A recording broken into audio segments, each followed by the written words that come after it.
Bonsoir, je vous remercie d'avoir accepté d'attendre pour ceux qui étaient dans les embouteillages. Je suis très heureuse de vous accueillir ce soir à la médiathèque pour l'ouverture du Printemps des Poètes, ouverture nationale.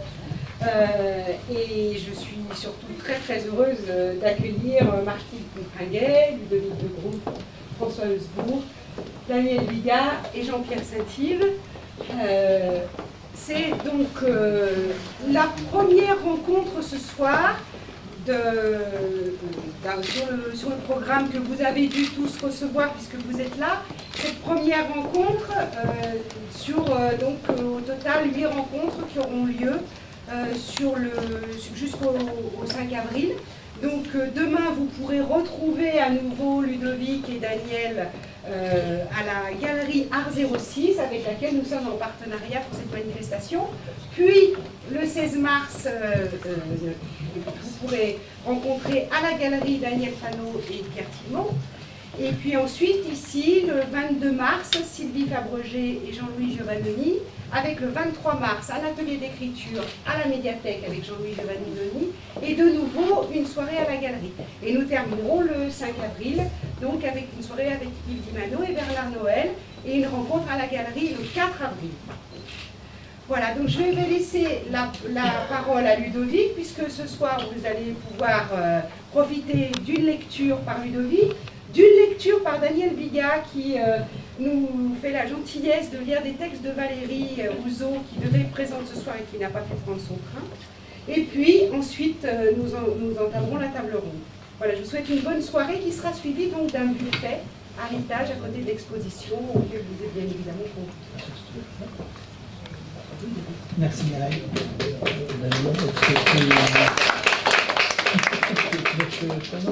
Oui, mais continue. Bon, moi juste, je vais dire un mot avant de céder la parole à Daniel. Je voulais remercier les médiathèques de la Trinité, remercier les élus, parce que c'est important qu'ils soient là, évidemment, c'est même essentiel. Remercier Mireille et puis toute l'équipe dont l'accueil est toujours aussi chaleureux. Et donc voilà, ça me fait très plaisir d'être là ce soir. Je voulais aussi remercier Jean-Pierre Saint-Yves parce que les éditions Une, c'est lui qui les a créées, c'est lui qui les a portées et pour moi ça a été le premier livre publié et il a fait un travail remarquable et je me réjouis que ce travail renaisse avec la complicité de François.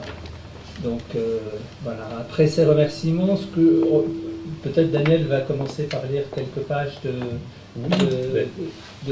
Valérie, et puis ensuite je lirai un petit texte de Pessoa qui est à partir duquel Valérie a écrit, en quelque sorte, ou en écho auquel Valérie avait écrit ce texte, ce livre. Et puis ensuite je vous lirai des extraits de deux de mes livres. Je vous dirai à ce moment-là. Oui, je vais utiliser la circonstance de la poésie du quotidien ou le réel de la poésie et le rapport de la poésie du quotidien ordinaire. Il était quoi? Il était 16h. J'ouvre mon mail aujourd'hui en me disant, bon, je savais ton programme, ce que j'allais faire. Et il y avait un message de Valérie qui ce matin à 4h30, c'était une bonne raison ou une mauvaise, la pauvre, de rater son train avant de revenir ici. Donc elle allait prendre son train, elle tombe dans l'escalier, elle se pète la jambe, disons au moins la cheville. Voilà, donc c'est ça, donc il fallait réagir, on s'est contacté, et on a retrouvé évidemment, moi Valérie c'est quelqu'un que je connais depuis longtemps, que j'ai rencontré en poésie, notamment dans les années 90 déjà, à Nantes. On l'avait invité à plusieurs reprises après à la Maison de la Poésie de Nantes. Voilà, alors, donc je vais vous lire quelques extraits de ce livre, petit livre qui s'appelle Apothecaria et qui est dédié à quelqu'un. Bon, on verra le rapport qu'il peut y avoir avec la Valérie de Pessoa tout à l'heure. Alvaro de Campos. Avec toute ma gratitude à l'ami Olivier Bourdelier qui m'anagramma mon nom, Oua rêve à l'azur. Valérie. Oua, rêve à l'azur. Je me redeux, m'aperçois passante et m'arrête dans la vitrine d'une pharmacie ancienne, avenue des Batignolles. J'ai mis mon cœur aux encombrants dessous un bouquet d'anémones, mais je n'ai pas jeté ma vie. Le vieux gymnaste, plus lourd qu'une machine à laver, une machine agricole. Sans métaphysique, n'est-ce pas toujours la vie, avec des cordes en boyaux de matou pour la musique.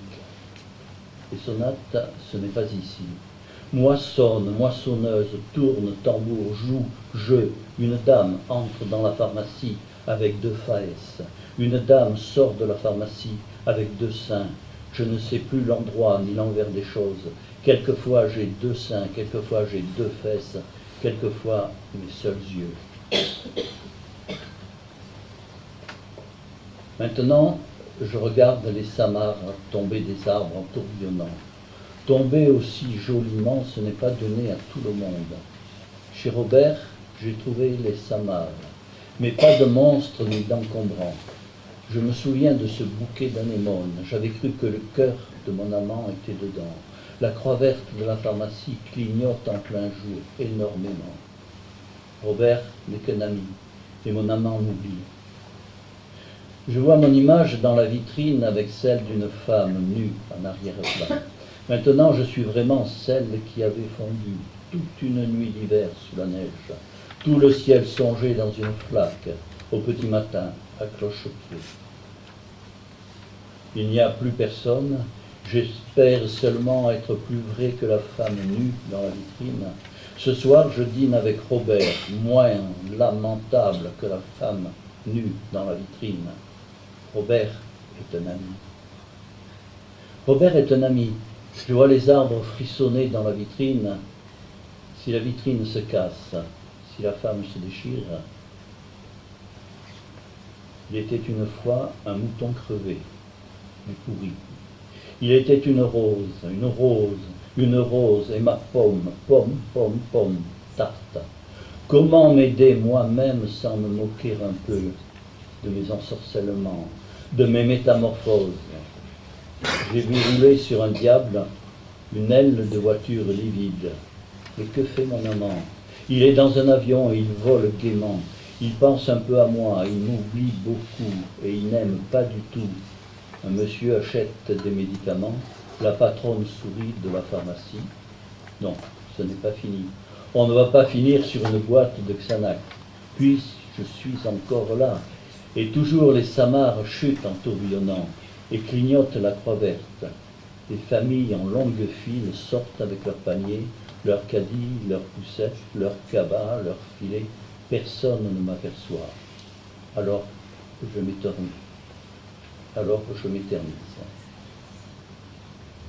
Au milieu des passants et en plein centre-ville, parce que quoi faire de moi? Au milieu des passants, une passante s'arrête, et je suis celle-là, qui attend avec le vent, le souvenir d'une sonate. Lorsque j'entends sa voix gravir l'échelle jusqu'à moi, endormi là-haut sous le toit, je me girafe au téléphone. À lui, à moi, à lui. Soudain, je pense à une rivière rapide et je m'appelle Arlette. Soudain, je pense à l'infini, c'est l'océan, et je m'appelle Sardine. Sirène, les pompiers ont teinté. Dès que nous sommes tus, à demain, je me rappelle. Comment on se fait à soi-même une queue de poisson? Je ne trouve plus sa main, dessous l'oreiller bleu, sa main qui prolongeait mon rêve. Je ne trouve plus la rose qui prolongeait sa main. Je ne trouve plus ma main. La foule repasse avec une grande baguette de pain. Et je suis l'ami de personne. Juste une note, si vous avez vu les samarres, qu'est-ce que c'est qu'un samar? Je vais quand même aller voir, parce que je ne savais pas. Quelqu'un sait peut-être qu'est-ce que c'est qu'un samar qui tombe des arbres. Alors le samar, c'est un nom féminin, 1798, du latin samara ou samera, graine d'orme. En botanique, donc, c'est un type de fruit sec, indéhiscent, à laine à péricarpe prolongée en aile membraneuse. Bravo. Samar, du frêne et de l'orme. Voilà. Ce sont les ailettes qu'on jette et qui tournent. Hein? Le mystère du samar est éclairci. Merci, merci Valérie.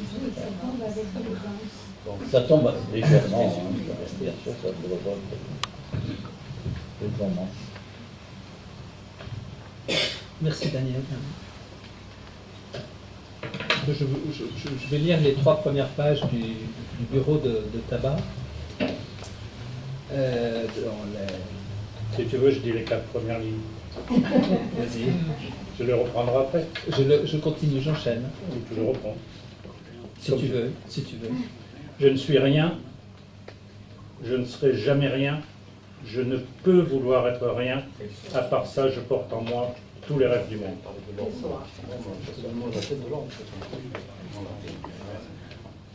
Je ne suis rien. Je ne serai jamais rien. Je ne peux vouloir être rien. À part ça, je porte en moi tous les rêves du monde. Fenêtre de ma chambre où vit l'un des millions d'êtres au monde dont personne ne sait qui il est. Et si on le savait, que saurait-on? Vous donnez sur le mystère d'une rue au va-et-vient continuel, une rue inaccessible à toute pensée, réelle au-delà du possible, certaine au-delà du secret, avec le mystère des choses par-dessous les pierres et les êtres, avec la mort qui moisit les murs et blanchit les cheveux des hommes, avec le destin qui mène la carriole de tout par la route de rien. Aujourd'hui, je suis vaincu comme si je savais la vérité. Aujourd'hui, je suis lucide comme si j'allais mourir et n'avais d'autre intimité avec les choses que celle d'un adieu, cette maison et ce côté de la rue devenant un convoi de chemin de fer, un coup de sifflet à l'intérieur de ma tête, une secousse de mes nerfs, un grincement de mes os à l'instant du départ. Aujourd'hui, je suis perplexe, comme celui qui a pensé, trouvé, puis oublié. Aujourd'hui, je suis divisé entre la loyauté que je dois au tabac d'en face, chose réelle au dehors, et la sensation que tout est rêve, chose réelle au dedans. J'ai tout raté. Comme je n'avais fait aucun projet, ce tout n'était peut-être rien. J'ai enjambé la formation qu'on m'a donnée par la fenêtre de derrière et je me suis enfui à la campagne, plein d'espoir. Mais là, je n'ai trouvé que de l'herbe et des arbres. Quand il y avait des gens, ils étaient pareils aux autres. Je quitte la fenêtre, je m'assieds sur une chaise. À quoi penser? Que sais-je de ce que je serai, moi qui ne sais pas qui je suis?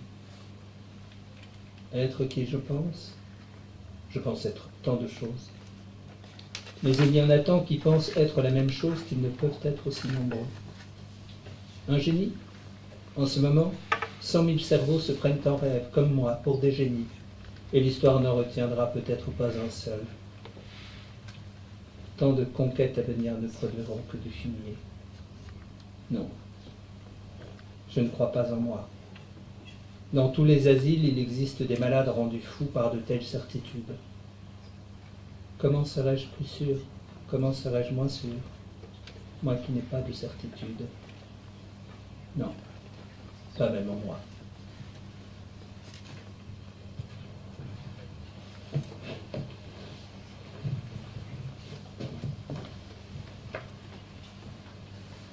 Pas facile de passer après Pessoa.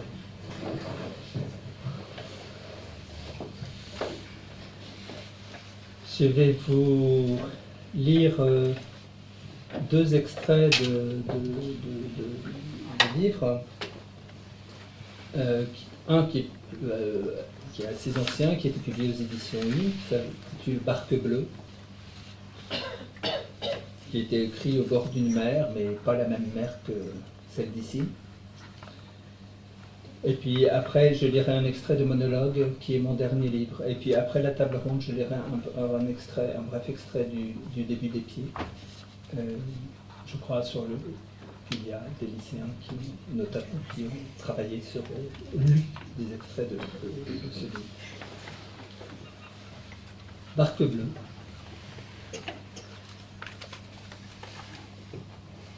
Dans la barque bleue, loin, ça ne prend pas. On est bien. la tête à tout l'horizon pour fixer sa mémoire.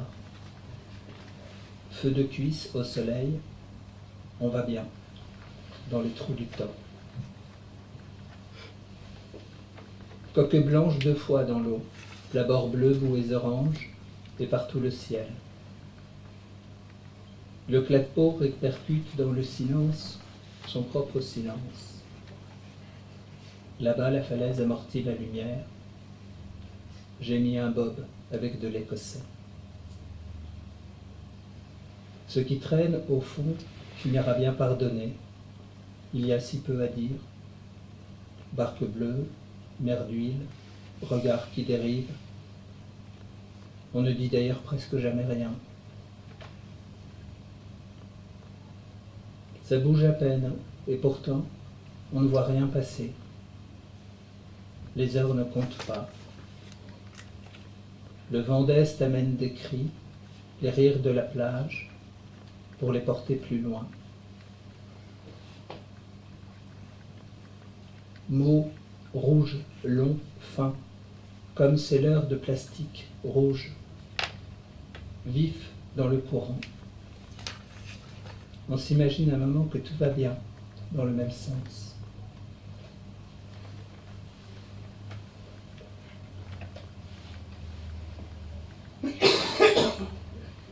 Les dunes ont une couleur de ciel jaune.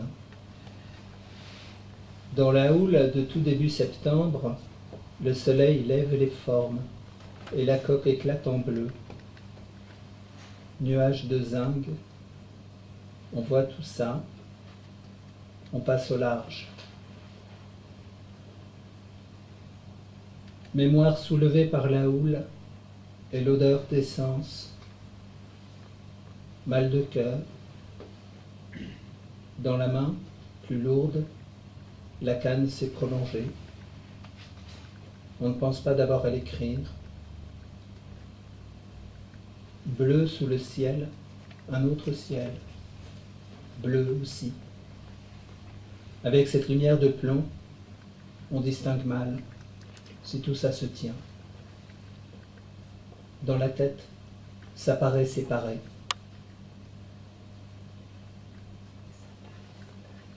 Quand on a passé, on revient. Lieux approximatifs qu'on pense et parfois qu'on dit, le même. C'est la plume argentée qui marche le mieux. On attend que ça vienne. Silence troué. On ne se voit pas écrire. L'un est assis au fond du bateau et touche le moteur. Il y a du désordre dans les yeux et comme une paix relative. Derrière, les images s'éboulent. Couleur passée dans l'ombre de la falaise. L'épaisseur d'un doigt dans l'œil, de l'ocre au marron noir. Ras vert dessus. Au bout de la falaise, la pointe aux oies, la slack, en bleuteuse, au Dressel, le griné. Non mal brûlé par le soleil et l'habitude, à peine touché par le poème. Mots qu'on dit, sans savoir où on va.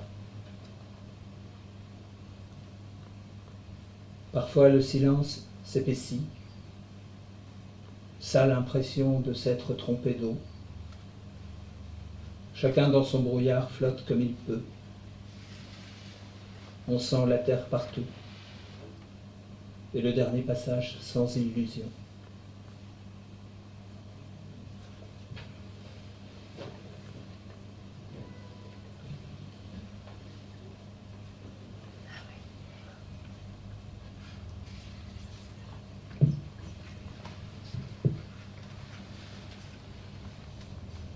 Je vais maintenant vous lire un extrait des monologues, qui est le dernier livre que j'ai publié, aux éditions Champvallon. Ce sont 4 monologues autour de la disparition d'une adolescente. Le monologue de l'adolescente, le monologue du père, le monologue de la mère et le monologue d'un frère. Et je vais vous lire le monologue de la mère.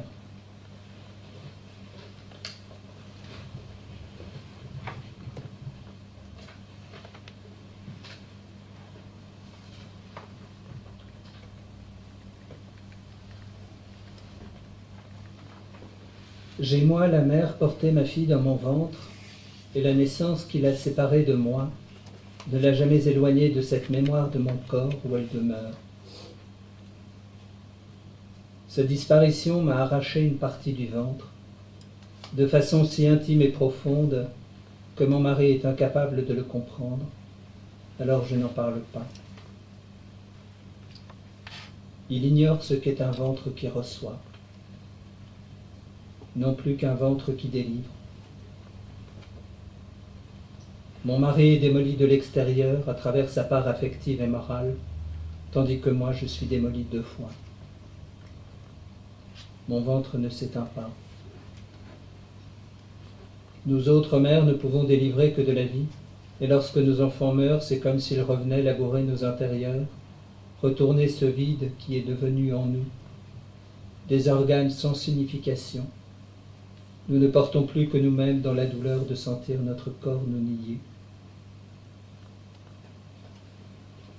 Nos maris qui ont le ventre plein des hommes n'ont aucune idée, aucune représentation, aucune sensation de ce que nous vivons. Leur ignorance est si loin qu'ils ignorent même qu'ils ignorent. Ils sont tombés dans une espèce d'incompatibilité. Et nous ne pouvons leur en vouloir à cause de cette ignorance où ils sont et de leur ventre sans mémoire. Ils décident de nous protéger. Ils croient que c'est leur affaire d'homme. Or, ils n'ont aucune solution de repli. Sans cavité, ils sont obligés de tout dire. C'est même lorsqu'ils commencent à se taire qu'ils parlent le plus, si ce n'est par leur bouche muette, par celle qui s'éparpille sur le corps. Ils ne comprennent pas qu'en cherchant à nous protéger, ils s'exposent tellement que c'est nous qui devons les protéger, malgré eux. Ils ont cet orgueil de mari, ou d'homme, ou de père, cette résolution qui déguise un espoir dans lequel il serait question de ne pas tomber. Alors nous les regardons en souriant, par amour, et puis nous faisons notre fils. La conscience qu'ils ont de leur solitude est une conscience de surface. Je n'ai pu voir ma fille et je l'ai acceptée pour ne pas renforcer la faiblesse de mon mari. À cause de cette mort, j'ai accepté à cet instant-là ce que j'ai su que je regretterais toute ma vie. C'est ainsi que je suis faite. Et sans doute est-ce ainsi que serait devenue ma fille si elle avait vécu. Parce qu'elle aurait compris que son ventre était sans limite, que le ventre des femmes est le ventre du possible.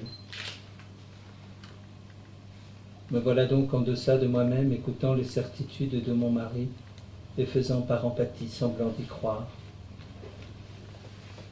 Je n'ai pas à mordre la terre puisque la terre est en moi, ni à mordre la disparition de ma fille. D'autres enfants attendaient qui avaient été expulsés de mon ventre, et j'avais à prendre soin d'eux, à terminer mon travail de mère. Mon mari me disait, il y a d'autres enfants, pour lui c'était des mots et une théorie. Il en restait 5 dont il ne mesurait pas le poids.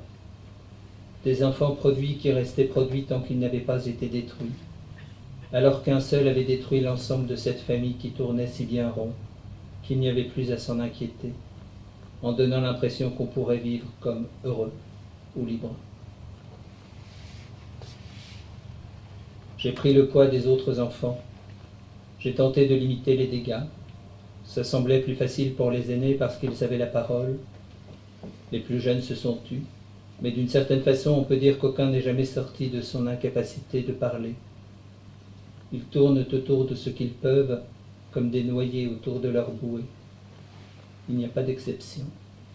Il n'y a que des oublis. Ma petite fille mourait, et dans cette absence de tout pressentiment, je vivais tranquille autour de mon ventre muet. Cette monstruosité-là, aujourd'hui encore, je ne comprends pas de quelle manière je l'ai fabriquée. Donc j'ai pris en charge les autres enfants dont mon mari n'était plus capable de porter le poids, sinon qu'en le rapprochant de ce poids mort d'un corps qu'il avait peut-être soulevé, comme pour tenter de le sortir de son histoire de mort, comme si le prendre dans l'habitude de ses bras allait ramener ce corps à la vie et à lui, dont on peut supposer qu'il avait embrassé les joues flétries et les cheveux brûlés, en prévoyant de me dire que notre fille était invisible et que les bandelettes qui lui masquaient le visage lui masquaient le sien à lui, de la même manière que si j'avais été naïve. J'ai fait face parce qu'il était impossible de m'effondrer, sans quoi j'effondrais le monde avec moi, le monde des autres enfants, celui de mon mari et celui qui traînait au-dedans, dans quoi je me demandais jusqu'où le taire pour faire bonne figure. Mais à cause de cette impossibilité, j'ai fait bonne figure, au risque de paraître distante, de glisser peu à peu dans l'impossibilité de parler de moi, de dire ma tristesse, de me confier. Les autres enfants, ceux qui avaient eu cette drôle de chance de continuer à vivre, eux aussi, ils avaient des tristesses et des cafards, mais tout me paraissait tellement diminué au regard de la mort de leur sœur qu'il devenait très difficile d'y prêter l'attention que j'aurais prêté si je n'avais pas été dans cette situation-là, de quelque chose qui s'était défait, et que je devais chaque jour reconstituer pour donner l'impression que je continuais à vivre. Je ne peux me défaire de mourir parce qu'en engendrant la vie, j'ai engendré la disparition, l'amour et le chagrin au lieu de la haine et de tout ce qui aurait dû me révolter. Dans ce geste, je suis tombé à genoux à l'intérieur de moi-même. Il est difficile de ne pas revenir à cette histoire de ventre qui fait ma nature, et ma fille morte malgré mon cœur déchiré, la profondeur de mon ventre est tellement plus lointaine et inaccessible que le déchirement le plus douloureux s'y abrite. Ma solitude aussi vient de mon ventre et de l'incapacité dans laquelle je me trouve de pouvoir le dire, mais que, parce que je suis une femme, je devine de façon commune, sans qu'il paraisse besoin de l'exprimer. Alors il me semble qu'un regard suffirait, comme suffisait le regard que je portais à Godelaine, et qui me faisait aussitôt comprendre si tout allait bien ou pas. Un regard pour comprendre que d'autres mères pourraient partager la solitude de ce ventre vide et de ce regard perdu. Mais il faut reconnaître que j'ai appris à me taire, cela je peux le dire. J'ai appris à taire ma souffrance, comme courbé sur le sol, et relié par une spirale intérieure à ma propre parole. Le ventre et le regard perdus. Je suis donc resté à l'extérieur du bâtiment, et j'ai imaginé mon mari qui était entré afin de reconnaître le corps. Mais en imaginant mon mari, c'était ma fille que je voulais voir. J'étais impuissante à me représenter quel détail, car le peu d'explications que j'avais eues ne me permettait pas de reconstituer de la matière avec l'accident, autrement qu'en partant de l'image de son corps, et d'abord de son visage intact. Tout ce temps de l'extérieur est devenu un temps extrêmement long, parce que dans ma situation, tout n'était qu'intérieur.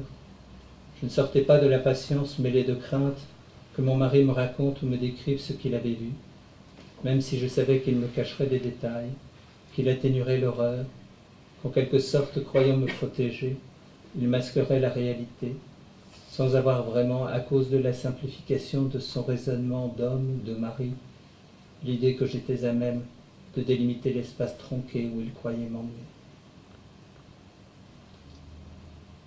Cette proximité qui m'était interdite m'a fait souffrir une seconde fois, et la disculpation où se trouvait mon mari ne l'a pas soulagée. Je me suis donc tue à nouveau, lui laissant croire que c'était comme il le disait, mieux ainsi. Et je l'ai regardé, partageant secrètement le mensonge de ce qu'il décrivait, qui se voulait ne pas me blesser. J'essayais de me représenter les écarts de ces mensonges, par habitude et par amour que j'avais de cet homme pudique, dont j'avais appris à mesurer les silences. Je l'ai écouté me dire qu'il avait bien fait d'y aller, qu'il était plus fort et plus résistant que moi, même si dans cette phrase il ne fallait pas entendre de la comparaison, mais la seule intention de me protéger de ce qu'il pensait qui m'aurait fait souffrir plus que lui. Je l'ai écouté dire tout cela parce que je ne voulais pas le blesser davantage, ni dans sa pudeur, ni dans son amour de moi, ni dans son rôle d'homme. mais à l'intérieur tout était effondré, à cause de moi et de cette image que je ne pourrais jamais défaire de mon imagination, parce que je ne l'aurais pas vue de mes yeux. Par amour, nous nous sommes contraints à ce silence définitif qui recouvrirait le corps de notre fille brûlée. Nous étions au salon, je n'ai rien entendu, notre fille mourait et je continuais à discuter, à lire ou à tricoter. Je n'ai pas entendu hurler tout ce temps qu'elle a mis à mourir, ce qu'elle a hurlé pour nous atteindre. Je ne l'ai pas entendu de l'intérieur de mon corps qu'elle n'avait jamais quitté. Et cette violence irréparable, au lieu que je crie de la colère, m'a condamné à cet instant où j'aurais dû sentir que nous nous séparions, à une infinie tristesse. Alors c'est dehors que j'ai attendu, dehors que moi, la mère qui avait porté ma fille jusqu'à ce qu'elle soit capable de vivre hors de moi, j'ai accepté de me soustraire et de passer dedans. C'est pour ça que je ne peux pas me recoudre.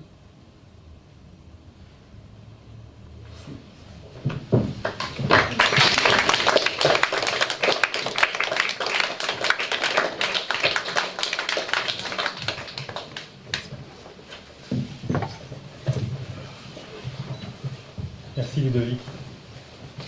Et merci à Daniel qui a été ce soir la présence de Valérie et vous autres.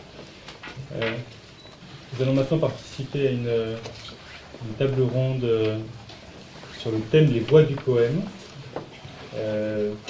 qui est le thème détourné du Printemps des poètes, qui est les voix avec un X, et nous allons parler, nous, des voix comme les chemins, les routes que peut prendre la poésie pour toucher ses lecteurs. Et puisque nous sommes dans une médiathèque, je voudrais remercier d'abord évidemment la municipalité qui nous a permis de faire cette exposition et d'inviter des poètes régulièrement tout au long du mois de mars. Municipalité qui est représentée par Madame l'adjointe à la culture ce soir. Remercier surtout Mireille Ravier et toute son équipe qui a créé ici un formidable lieu d'accueil pour la poésie contemporaine. Et vous remercier tous d'être là ce soir. Autour de cette table, nous accueillons Martine Pringuet, qui est bibliothécaire, Ludovic de Grotte, poète, et Jean-Pierre Saint-Yves, éditeur, puis Daniel qui est là comme ami maintenant. Je suis spécialiste. D'accord. Et puisque nous sommes dans une bibliothèque, je vais commencer par interroger Martine sur puisque tu as toujours défendu la poésie, tu as comme ici et dans les bibliothèques dans lesquelles tu as pu travailler, tenu à constituer un fonds de poésie, à faire vivre la poésie, à organiser des manifestations, à inviter des poètes. Est-ce que ça a été naturel d'emblée? Pourquoi la poésie? Pourquoi pas, je sais pas, le polar ou la littérature jeunesse? D'où vient comme ça cette envie de mettre la poésie en avant? Eh bien, le polar ou la littérature jeunesse, ou la culture scientifique, je l'ai proposé aussi dans le programme en médiathèque. Et peut-être curieusement, on se souvient essentiellement de mon travail autour de la poésie. Mais peut-être aussi parce que je l'ai fait avec encore plus de conviction, de véhémence que les autres domaines pour lesquels j'ai œuvré en bibliothèque. Je n'étais pas une bibliothécaire seulement de poésie. Ça peut pas l'être.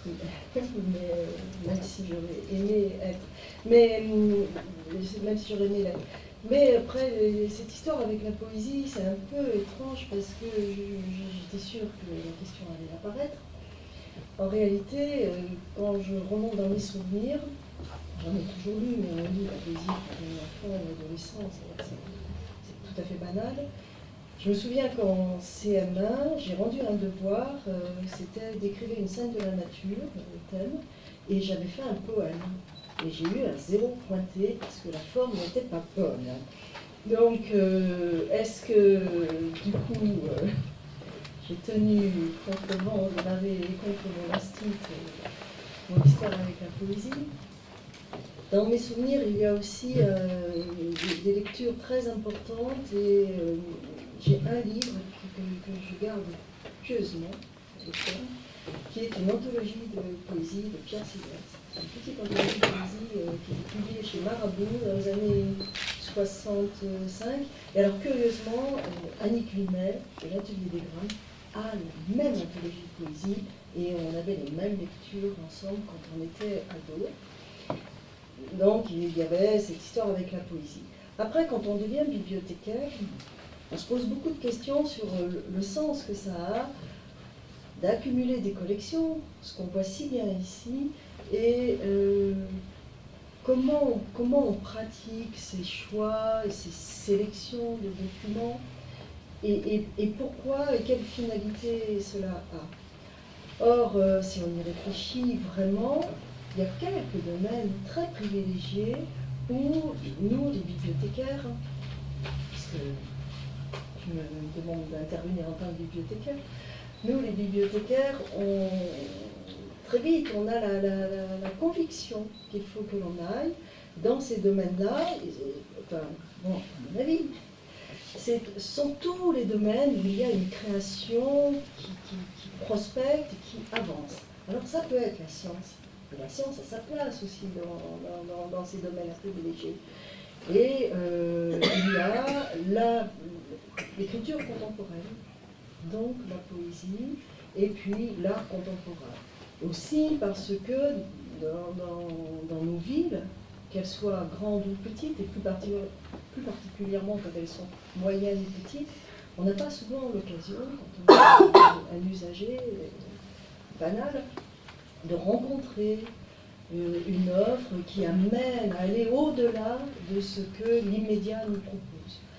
Et j'ai la conviction, ça, j'ai toujours eu la conviction en tant que bibliothécaire, que notre rôle, c'était de proposer plus loin, plus profond, mieux, plus vague. Et la poésie est là. La poésie est là, après, comme l'art contemporain, donc c'est aussi pour ça que dans ma bibliothèque, celle qui m'a tenu le plus à cœur, c'est-à-dire celle de Cagnes-sur-Mer, il y avait beaucoup de travail autour de la poésie et du livre d'artiste. Parce que là, on avait cette fusion entre deux formes d'expression, des travaux de créateurs absolument merveilleux. Enfin, on les voit aujourd'hui ici, dans l'exposition qu'il y a dans la salle de cette médiathèque. Voilà rapidement. Et puisque nous sommes là pour une exposition autour du parcours des éditions 1, créé par Jean-Pierre en 1981, et qui ont, pendant plus de 20 ans, publié environ 240 livres, tant étrangers que français, avec donc un travail de...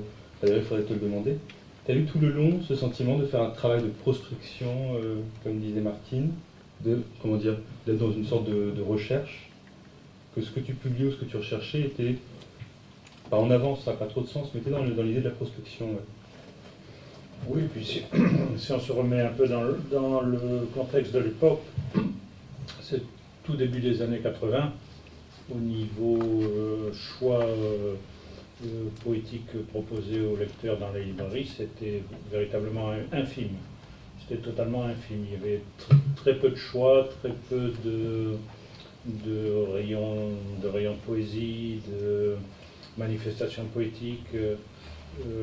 Et dans le fond ancien de poésie de l'époque, il y avait quand même un certain dépoussiérage à effectuer, parce que c'était d'anciens livres de chez Gallimard, d'anciens livres un peu démodés, il y avait quand même, on sentait qu'il se passait au début des années 80, qu'il y avait un renouveau de l'écriture poétique. Donc ma position était plus facile à cette époque-là de découvreur, puisque c'était on va dire, enfin, je sais pas, quand je date l'écriture poétique contemporaine, je la date au moment où j'ai commencé. Je ne sais pas si c'est une erreur, mais je crois que c'est une chance, parce que on peut situer l'émergence de la poésie contemporaine actuelle, les Bernard Noël, etc., dans les années 70-80, Giovannoni, des gens comme ça. Donc j'ai eu la chance de tomber à ce moment-là. Il y avait très peu d'éditeurs, il y avait un public naissant, il y avait des organes littéraires très intéressés par ce nouveau phénomène. Donc les choses se sont faites relativement facilement.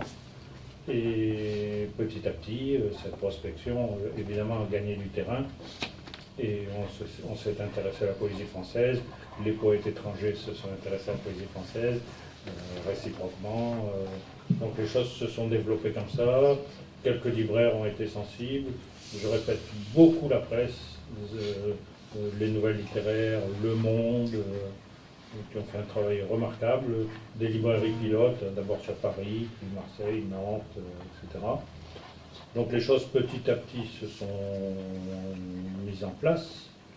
Les bibliothèques ont commencé à s'intéresser, des lieux publics ont commencé à s'intéresser, des lectures de poésie ont commencé un peu partout, avec un public, avec...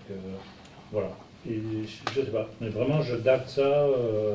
75, 80, 90, bon maintenant c'est devenu à peu près normal dans le... Donc oui, on travaille. Et très vite tu as senti, enfin, est-ce qu'à un moment tu as senti ou pas du tout, comment dire, pour la diffusion de la poésie auprès du public, pour trouver le public, les lectures dans les librairies, la présence d'un fonds sur les rayonnages des librairies, ou le partenariat, les rencontres avec les bibliothèques, tout ça sont des phénomènes d'importance égale, où les bibliothèques, avec leur capacité de faire des expositions, etc., étaient plutôt en tout cas, il y avait une attention, une écoute plus grande de la part des bibliothécaires pour la poésie que de la part des libraires. On peut dire que tout était absolument complémentaire.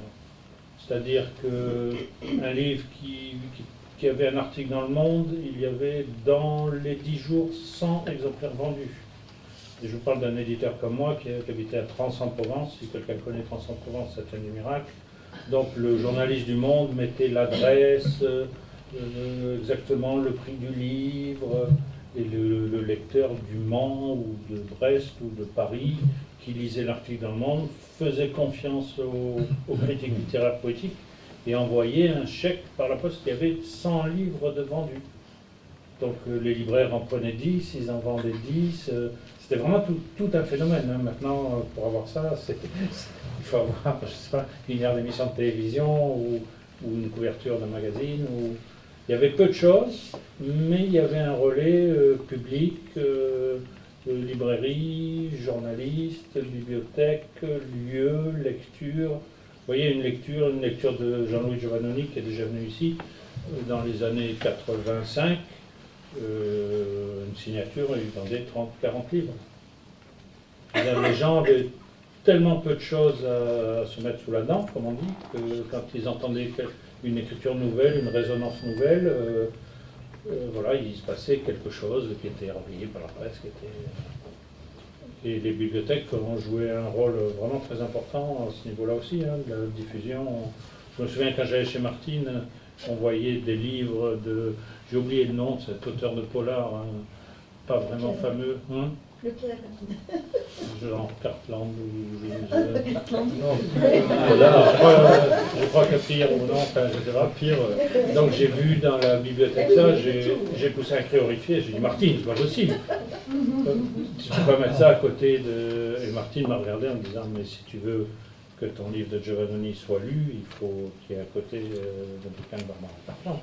Je lui ai dit, mais ça va pas, tout ça, et c'est elle qui avait 1000 fois raison.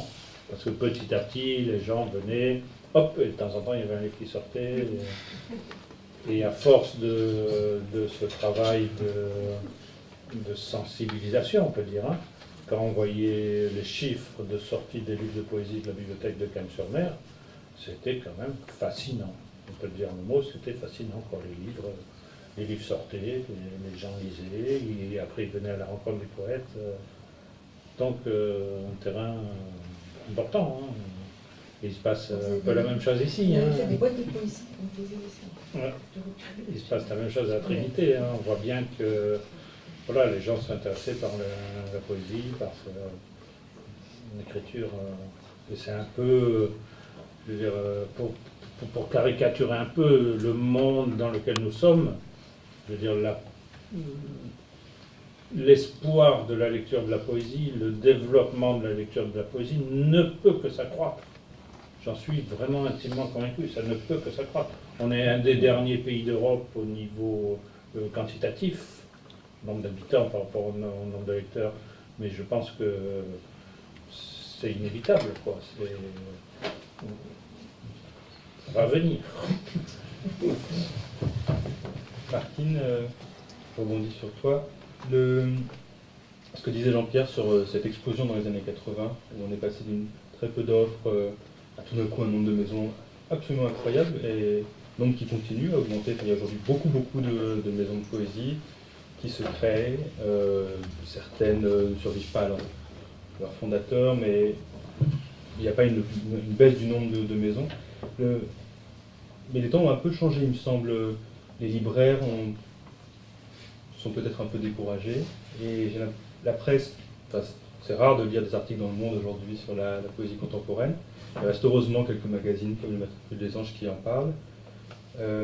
Est-ce que là, à un moment, tu as senti que les bibliothèques devaient tenir bon? Oui, c'est même pas qu'elles doivent, c'est évident. C'est le rôle des bibliothèques.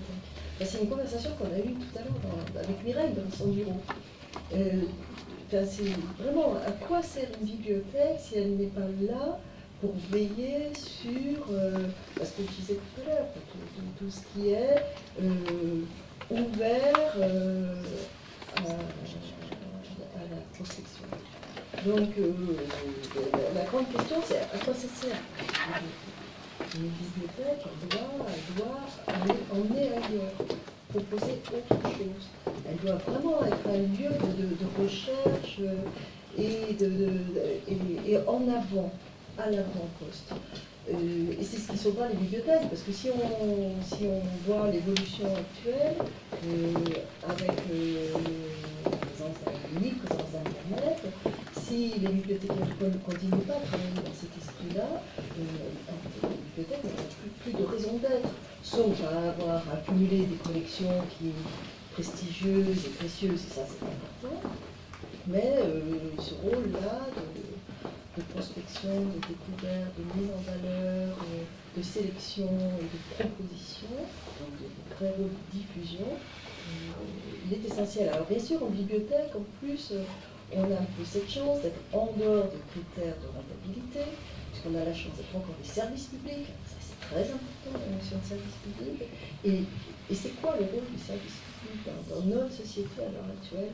Alors, par exemple, le développement de la poésie, tel que Jean-Pierre l'évoque, qui est très lié aussi d'ailleurs au développement des bibliothèques en France. Les bibliothèques, elles ont commencé à pousser en France après les années 80. Ça vient aussi de la disparition de l'omniprésence de Paris dans le paysage culturel français. Donc avec un foisonnement en région d'initiatives dans la poésie, dans d'autres domaines également. Et c'était vraiment une politique culturelle affirmée de démocratisation, d'accès à la culture. Alors, les bibliothèques, là-dedans, oui, elles avaient un rôle essentiel à jouer, elles l'ont toujours. Et je suis convaincue que dans les années qui viennent, je suis assez convaincue, comme Jean-Pierre, que la situation n'est absolument pas désespérée et que le livre, l'objet livre, on amène, quand on ne sait pas se séparer, et l'objet livre poursuivra son existence à travers certains domaines d'édition, dont la poésie, l'art, et aussi les albums pour la jeunesse, voilà, tous des domaines spécifiques, mais il y aura toujours des livres. Et, voilà, ça n'empêchera pas l'utilisation d'Internet, de pratiques pour découvrir des textes, documenter, s'informer. C'est partie du rôle d'une bibliothèque. Ludovic, bon, écrire c'est une chose, se faire publier c'en est une autre. Au-delà du travail d'écrivain, d'être soi-même un prospecteur de la langue, aller faire vivre ta poésie comme tu le fais ce soir en lisant tes textes, c'est quelque chose, au-delà d'être important, est-ce que c'est quelque chose que tu estimes absolument nécessaire aujourd'hui, d'aller dans des salons, de rencontrer le public, de lire, dans des librairies, dans des lieux comme ça, quelque chose qui est important pour toi? Est-ce que tu estimes que c'est une partie, entre guillemets, du travail? Oui, je crois que c'est vrai, ça fait vraiment partie du travail. Ça fait partie du travail, c'est un prolongement du travail. Ça me paraît essentiel parce que il y a en fait beaucoup de méprise à propos de la poésie et souvent quand j'assiste à des lectures de poésie où j'y participe, les personnes à la fin réagissent en disant mais alors on pensait pas que ce serait ça, on pensait que ce serait difficile, on pensait qu'on comprendrait rien, on pensait que c'était inaccessible, que je sais pas quoi, ceci, cela. Et en fait, enfin, c'est pas le fait qu'on comprend, on peut avoir de l'émotion, on peut avoir de l'intérêt, ça donne à réfléchir, enfin bon. Et je crois qu'il y a beaucoup de méprise, d'ambivalence à propos de la poésie. Je pense d'ailleurs, je ne voudrais pas entrer dans un sujet poétique, je pense que l'éducation nationale est en grande partie responsable de ça. Hein. Elle tient un discours sur la poésie, je suis prof aussi, donc je bats ma coupe en même temps, mais elle tient un discours sur la poésie qui est un discours qui ne porte pas du tout à aller vers la poésie, mais au contraire à freiner. Et moi je vois bien, par exemple, dans l'établissement où je suis, la poésie, les profs, ils en ont une peur bleue. Donc, et la poésie contemporaine. Ils aiment bien aller jusqu'à Apollinaire, certains progressistes vont jusqu'à Éluard ou Aragon, mais ça ne va... après, non. En fait, ils ne connaissent pas et ils ont des tas de blocages. Et donc, ils donnent un peu en creux, soit explicitement, soit en creux, une image de la poésie contemporaine qui est une image qui est absolument pas porteuse. Et sauf quelques rares personnes qui aiment ça ou qui ont réussi à se libérer de ses freins ou qui sont de la partie. Et donc, pour en revenir à ce que tu disais, oui, ça me paraît absolument essentiel parce qu'on sait bien que les textes, les lire, c'est une façon de les porter et de les apporter aux oreilles. Après, les gens sont bien, ça c'est un autre problème.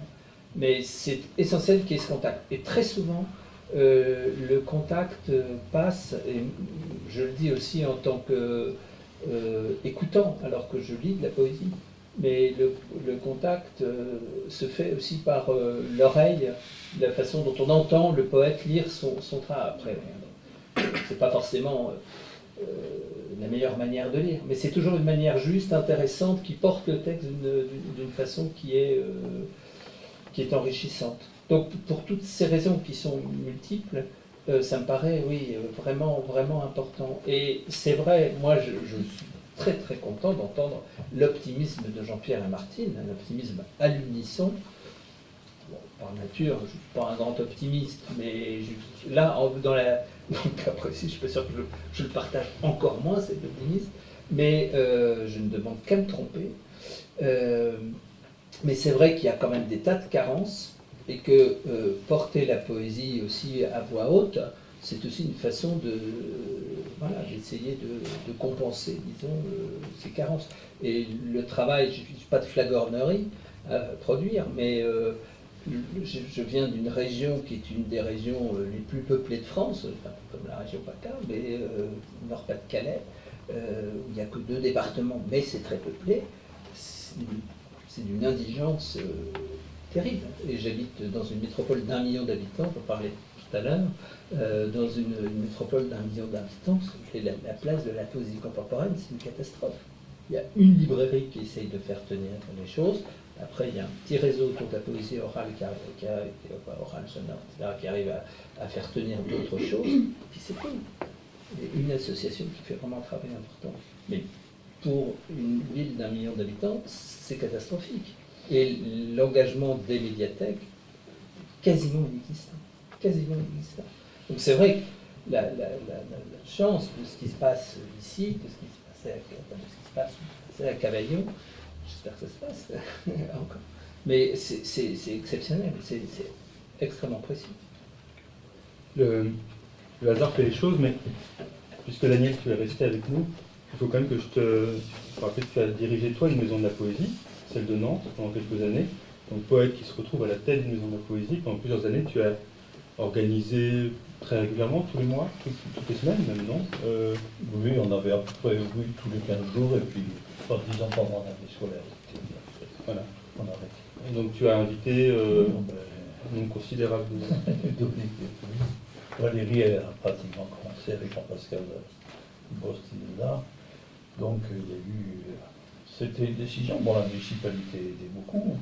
Il y avait un maire à l'époque qui est Premier ministre aujourd'hui, Hérault, qui était au niveau de la ville tout à fait efficace. Il y avait un adjoint qui a fait beaucoup de boulot. Il y avait quelques universitaires, Daniel Briolet, qui était le président précédent, c'est lui qui m'a fait rentrer dans cette place-là. On est rentré avec un groupe de poètes locaux et puis d'autres moins locaux, avec cette idée d'un certain écuménisme, d'une variété, d'une ouverture. Bon, ce qui fait qu'il y a eu un peu toute tendance, parce qu'il y a des tendances un peu partout ailleurs, il y a eu cette volonté-là. Et on avait créé un événement qui était un midi, minuit poésie, quelque chose que j'avais connu dans les temps plus anciens, dans les années 75 au Québec, où il y avait des rencontres comme ça. Il y avait eu notamment une semaine d'aquaculture, et il y avait eu des podiums où des poètes, des musiciens, etc. se rencontraient. Donc on a fait quelque chose comme ça à Nantes, et ça a bien fonctionné, et je reçois toujours maintenant les programmes de la Maison de la Poésie de Nantes, etc., etc. Bon, ça a été, c'est vrai qu'il y avait une équipe, et il y a eu un grand plaisir à faire ça, avec évidemment, comme toujours, des frictions, bien sûr, des émissions, tout ce que l'on peut imaginer, mais ça a été très vivant, très agréable. Et ici, donc, je savais, retournant dans mon pays d'origine, que je ne trouvais pas la même chose. Heureusement, tu es arrivé, descendu de Paris. Tu disais le communisme, Ludovic parlait aussi de l'idée de, quand on vient lire, souvent les gens sont surpris. C'est pas à ça qu'on s'attendait. Jean-Pierre, ton catalogue est extraordinaire pour ça, cette ouverture, le refus de rester dans un sillon. C'est quelque chose qui s'est fait complètement inconsciemment, en tissant, ou alors il y a vraiment l'idée de créer un catalogue multiple, c'est conscient ou... C'était plutôt à partir de la qualité du texte. C'était le point de départ de... On ne peut pas dire une ligne éditoriale parce que ce sont des mots que je ne revendique pas. On ne peut pas dire que c'était des choix de collection puisqu'il n'y a jamais eu de collection aux éditions 1. On va dire vraiment un attrait poétique par rapport à... Pas uniquement au texte, un attrait poétique par rapport à l'intégrité du manuscrit. Peut-être une différence, c'est-à-dire qu'en lisant un manuscrit qui a une certaine forme, on peut imaginer un livre différent d'un autre chez le même éditeur. Je ne sais pas si j'arrive à me faire comprendre. J'ai publié des gens qui, globalement, quand on les sort de la maison d'édition 1, on se dit, tiens, normalement, il ne devrait pas y être, ou c'est vraiment différent. Et pour moi, c'était exactement la même chose. Au niveau des plasticiens qui sont intervenus dans les éditions illustrées, c'est pareil, on voit des gens, on se dit, tiens, bizarre, pourquoi celui-là, pourquoi... Pour moi, c'est d'un naturel total. Donc, comment dire, j'étais entièrement seul pour faire ce projet.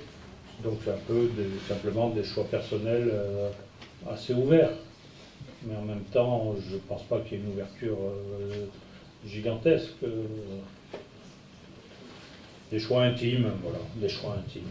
Et aussi de temps en temps des ruptures aussi avec soi-même pour ne pas avoir une seule ligne éditoriale et faire toujours la même chose, toujours le même style, toujours la même facture, toujours... ça, c'est pas vivable, quoi. C'est quand même sur 30 ans, faut que ça s'ouvre.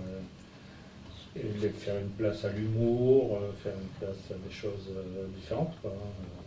Enfin, toucher la gravité dans l'humour, toucher d'autres personnes, ouvrir, faire rencontrer des gens. J'ai beaucoup essayé de mettre tous les auteurs des éditions 1 en relation. C'est un truc que j'ai beaucoup cherché à développer par des lectures, par des salons, par Il y a une grande rencontre sur Paris tous les ans qui s'appelle le marché de la poésie. Si je ne dis pas de bêtises, c'est la 30e édition, ça, où il y a 450 éditeurs de poésie qui se regroupent en plein air sur la place Saint-Sulpice. Il y a environ 150 éditeurs qui attendent une place, qui prient pour que quelqu'un ferme boutique. Et le salon est ouvert jusqu'à minuit. Et jusqu'à minuit, on vend des livres du matin au soir avec des gens fascinants. Des gens qui ne partent plus. Enfin, ils partent les mains pleines de livres et qui parlent, j'ai découvert ci, j'ai lu ça, pendant 3 jours, pendant 4 jours. Vous vous rendez compte, à 10h, 11h, minuit, on est obligé de fermer en disant stop, revenez demain.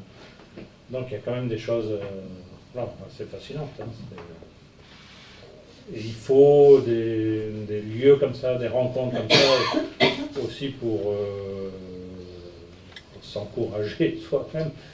Ouais, moi j'ai fait ça dans le Var, j'imprimais chez moi, j'avais une petite machine typo, en étant instituteur, je ne voyais pas forcément le public, je faisais jamais de salon, je refusais d'aller partout, quelqu'un est venu me chercher, j'ai oublié son nom, c'est Martine Pinguet, pour faire une expo, je dis j'ai pas le temps, j'ai des livres à faire, je ne vais pas aller faire de la représentation.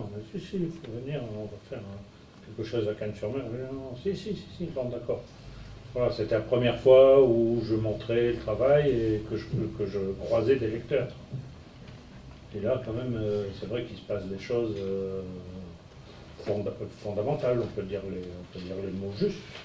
Vous voyez, quand vous avez une discussion avec une personne que vous n'avez jamais vue et qui vous parle du cœur de la poésie d'un livre que vous avez imprimé avec vos pieds et vos mains, avec des caractères en plomb, c'est quelque chose d'absolument fascinant, quoi.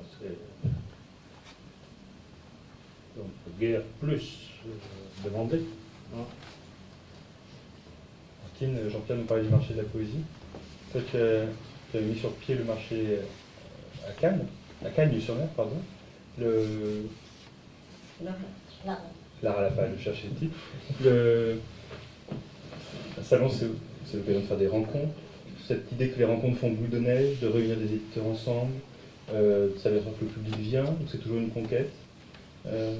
Ce qui est très important, c'est les rencontres. Hein, effectivement, hein, ça, je tiens à en témoigner, parce qu'en réalité, moi je suis une simple lectrice. C'est ça. Hein, et pour les lecteurs, c'est très précieux d'être un peu guidé. Et les rencontres sont essentielles. Alors, il y a bien sûr la rencontre avec Jean-Pierre, il y a un autre Jean-Pierre que j'ai rencontré, c'est Jean-Pierre Siméon. À ses débuts, il était à Clermont-Ferrand, il était prof d'ailleurs. Et Jean-Pierre Siméon est venu animer des ateliers d'écriture une fois par mois. Et chaque fois, on faisait un atelier pour adultes, pour enfants le vendredi soir, une lecture de poésie, un atelier pour adultes le samedi matin. Et du coup, avec Jean-Pierre Siméon, on a invité beaucoup de poètes, Carrière, et c'est très étonnant parce que quand je le retrouve maintenant, il me dit que c'était très précieux aussi pour lui de venir. C'était ses débuts, il n'était pas encore très connu. Et voilà, il y a un très bon souvenir de toutes ces rencontres. Et les autres de Cagnes-sur-Mer qui sont là s'en souviennent, parce qu'on a vécu ça ensemble aussi. Et Jean-Pierre Siméon est maintenant président du Printemps des Poètes. Oui, il est directeur du Printemps des Poètes. Donc il y a lui, et il y a des rencontres. Il y a Pierre Le Pilouer qui est ici ce soir. Et Pierre, on a fait des choses ici ensemble à Cagnes-sur-Mer. On a imaginé des rendez-vous, des rencontres. Et je me souviens d'une lecture TXT au musée d'art concret de Montsartou, une mémorable lecture TXT au musée d'art concret. Et ça, c'était un projet qu'on a vraiment monté tous les deux ensemble. Voilà. Donc, oui, c'est des rencontres et obligatoirement, ça débouche sur une entente, une complicité. Moi, quand je parlais de mes complices, j'entendais des gens au-dessus de moi, qui me disait « Oh, mais quel mot, n'utilisez pas ce mot ». C'était presque trivial.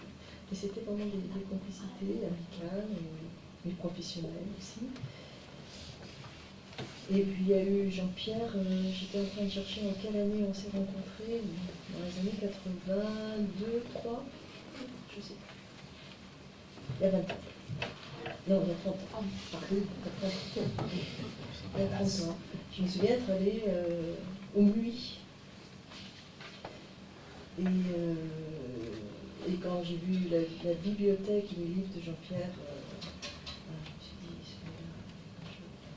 vais travailler avec lui. Mais ça n'a pas beaucoup attendu. Important le côté physique aussi du livre. Hein, Ouais. bien quand vous montrez ça à des gens un peu sensibles à la poésie, un peu sensibles à l'art, vous leur mettez cette osmose des deux, les poètes qui travaillent pour les peintres qui travaillent pour les poètes. Les livres ne sont jamais faits gratuitement comme ça. Hein. C'est souvent des jours, des heures de travail, de réflexion, comment le livre est agencé, comment le peintre intervient, qui intervient en premier, si c'est l'écrivain, si c'est etc. Les gens sensibles, quand ils ont cet objet-là dans les mains, ça marche. C'est obligatoire, quoi. Les gens sont... Vous voyez, un livre qui est imprimé au plomb, une peinture qui suit le texte, quand même des choses assez fascinantes, quoi, et qui demeurent. C'est vrai qu'il n'y en a pas ce côté artisanal de papier chiffon, donc des bouts de chiffon compressés avec de l'eau, de la colle, papier entièrement artisanal fait à la main dans les vieux moulins à papier, le livre composé au plomb, une lettre après l'autre, imprimée sur des machines des années avant notre enfant. Bon, c'est vrai que ça a un peu tendance à disparaître, mais ce qui existe encore, vous mettez ça dans les mains des gens, tout le monde est sensible. Et il se passe des choses, si on peut le feuilleter. Et bizarrement, la lecture de la poésie devient autre. Et on sent l'empreinte du mot, l'empreinte de la lettre, l'empreinte du papier. Donc ça, moi, je pense que ça a toujours sa place. Voilà. Je ne sais pas si ça va croître ou décroître, mais je pense que ça a toujours sa place. Et les personnes qui sont sensibles et qui achètent ça s'appellent des bibliophiles. Ils sont à peu près toujours aussi présents qu'avant. C'est-à-dire, vous prenez je ne sais pas comment je vais dire ça, un poète important, contemporain, avec un artiste important, contemporain, je mets tout ça entre guillemets, hein, ça n'a pas beaucoup de sens. Il y a toujours des amateurs français, étrangers pour suivre ce genre de choses. Des gens vraiment l'amour du livre ancien, enfin pas du livre ancien, l'amour du livre rare, on appelle ça du livre d'artiste, il y a plein de noms, de tirage de tête, livre singulier, livre d'artiste, livre illustré, non. Tout ce qu'on pourra voir là-haut, après ce débat. On n'est pas extrêmement en avance. Des questions, poser des questions. Si vous avez des choses à demander à nos invités, c'est le moment. Et avant de repasser la parole à Ludovic qui nous dira un extrait d'un de ses livres. Pierre, depuis l'Ouest. Oui, je vais demander à Jean-Pierre Saint-Yves pourquoi une. J'aime beaucoup ce mélange de singulier et pluriel. Comment c'est venu et pourquoi? Il y a un livre d'Emmanuel Ocar qui dirigeait les éditions Orange Export Limited, qui imprimait tout lui-même, qui a publié un livre qui s'appelait Une, U-N-E, un texte assez magnifique, où il y avait une phrase qui disait une, nue, un géranium, etc. Un assez beau poème très bref d'Ocar. Et les éditions Orange Export font partie des toutes premières petites maisons d'édition. À l'époque, on disait small press, dans ces petites maisons d'édition. Et Ocar imprimait tout lui-même, en plomb, il avait une machine typo. Je suis allé le voir, donc c'était début 76, j'avais 19 ans. Et il m'a dit, bon, j'ai fait une petite collection qui s'appelle la collection Chute. J'imprime 9 livres par jour, donc le tirage sera limité à 9. Je commence le matin, je termine le soir, donc le livre sera tiré à 9. Tout ça. Et je me suis dit, mais une journée, j'ai ça. Le mercredi, les jours où je n'avais pas les enfants, je me suis dit, le mercredi, j'ai ça, bah, s'il fait des livres, je peux aussi faire des livres. Donc je me suis mis à chercher une presse typo, j'ai trouvé une presse typo. Emmanuel Ocar m'a donné des caractères, j'ai chargé ça dans un taxi qui a voulu me congédier à cause du poids de sa voiture qui s'est retrouvée comme ça, mis ça dans le train, enfin, il y a eu des émeutes partout. J'ai commencé à composer et je me suis dit, bon, on va quand même faire ce clin d'œil à Ocar après les éditions Lune. Et dès que j'ai fait le premier livre, je me suis dit, il n'y aura jamais de collection. J'ai jamais compris comment on pouvait faire une collection chez un éditeur. Enfin, chez un éditeur qui choisit un créneau. Hein. C'est un éditeur qui fait du roman, du récit, d'accord. Mais chez quelqu'un qui fait... J'ai jamais compris pourquoi il pouvait y avoir des collections. On fait une édition X, on fait les livres X, on fait l'édition Y, on fait les éditions 1.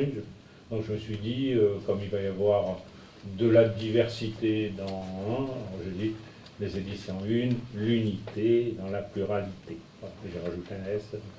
Voilà, c'est la petite histoire un peu.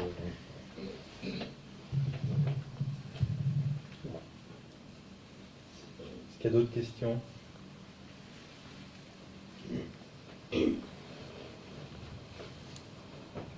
Ludovic, tu nous lis un extrait? Bref extrait, rassurez-vous. Je vais vous lire un extrait du début des pieds.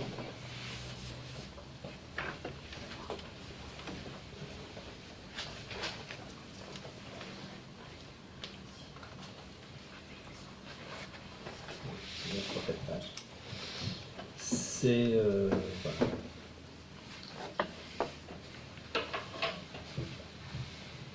Parfois nous sommes si pressés de vivre que nous oublions de le faire. Pour écrire de la poésie, il ne faut rien compter. Cela s'appelle du temps. Je suis pressé de vivre, à cause de la peur de ne pas durer. Je vérifie mes pieds en comptant les orteils. Par exemple, j'écris de façon décousue et par petits bouts, sans suivi de rien. Je ne peux prévoir aucun bord. Ce n'est pas une liberté, c'est une coïncidence. Coïncidence de la poésie.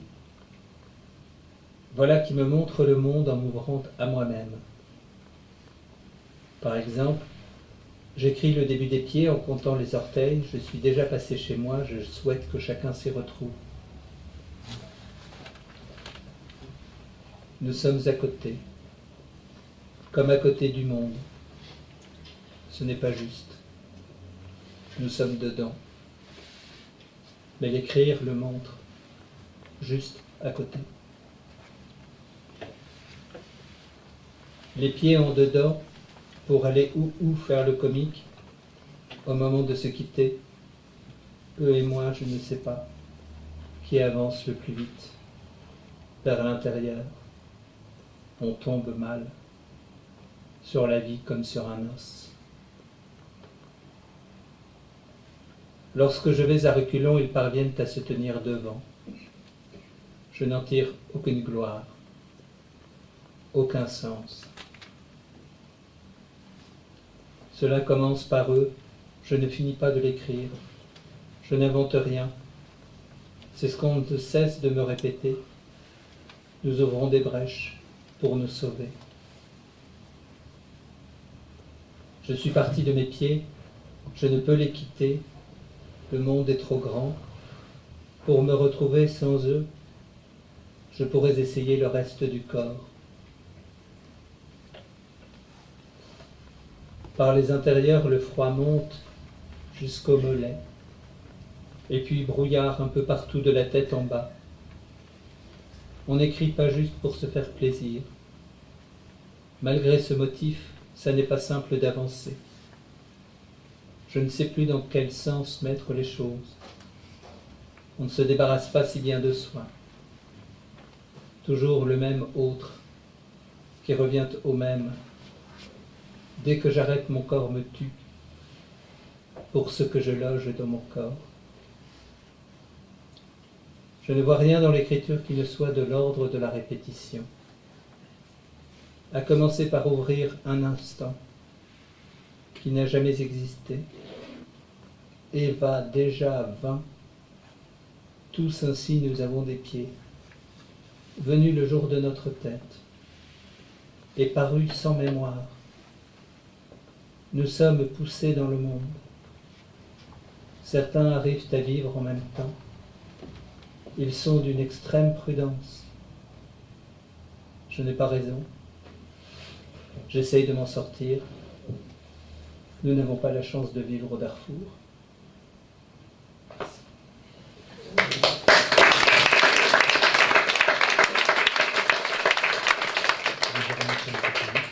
Tu veux dire un mot sur quelques livres avant qu'on non, aille partager non, le non, buffet? Non, je vais amener des livres.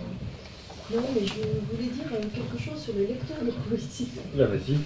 Parce que, moi, depuis que je n'exerce plus le métier de bibliothécaire, j'ai créé un café poésie dans ma commune, dans ma ville, et j'étais très très surprise de voir venir beaucoup de monde, un petit peu trop de monde même, enfin beaucoup de monde, c'est 25 personnes, enfin, c'est beaucoup de monde déjà.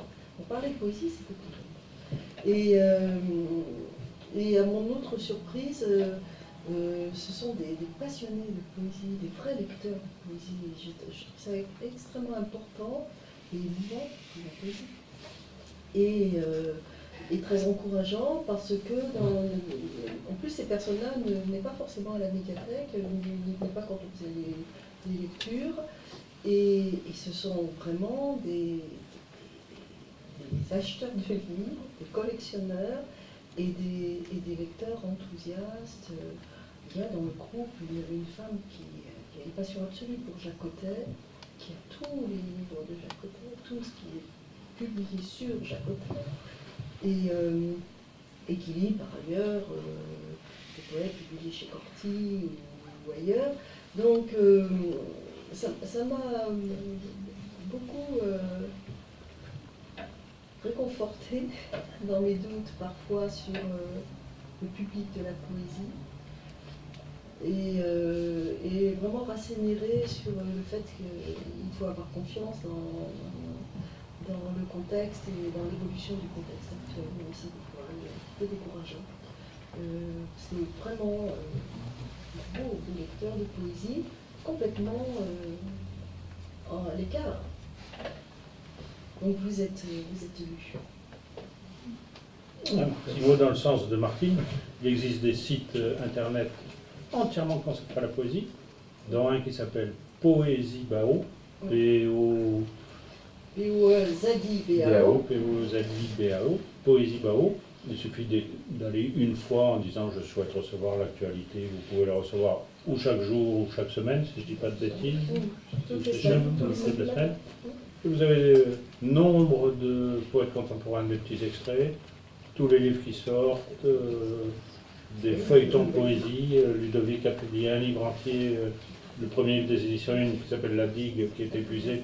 Il a publié un feuilleton toutes les semaines. Donc vous recevez ça chez vous, vous n'êtes pas obligé d'aller le voir. Mais vous avez comme ça une petite actualité. Et c'est un site qui a un nombre d'adhérents absolument fantastique. Et je vous assure que c'est vraiment un plaisir, quoi. Il suffit de dire je souhaite recevoir, vous voyez ça une fois par semaine, c'est extraordinaire. C'est à la fois des chroniques, de la prospection, jusqu'à de la création. Alors, on sait exactement tout ce qui sort, on a envie de lire des petits fragments, on est renvoyé l'actualité des lectures dans les bibliothèques, dans les lieux, les marchés de poésie, les foires. Il faut aussi citer le très recommandable site de Pierre Le Pilouer, citodis.fr, un très gros site de poésie contemporaine. Très complémentaire. Voilà, tout à fait. Pour finir, avant Mireille d'aller revoir l'exposition et de partager un buffet, juste, Ludovic, 5 lignes, si ça ne vous pas, sur la poésie contemporaine. 2 vers et un fragment. 2 vers et un fragment. J'ai envie d'une bière Voilà de la poésie prise au vif. 58% des Français se plaignent de la poésie contemporaine. Leurs attentes ne sont pas satisfaites. Ils pensaient que ce serait autre chose. Ils ont déjà tant de mal, c'est inutile de rajouter. Ils croient qu'on le fait exprès.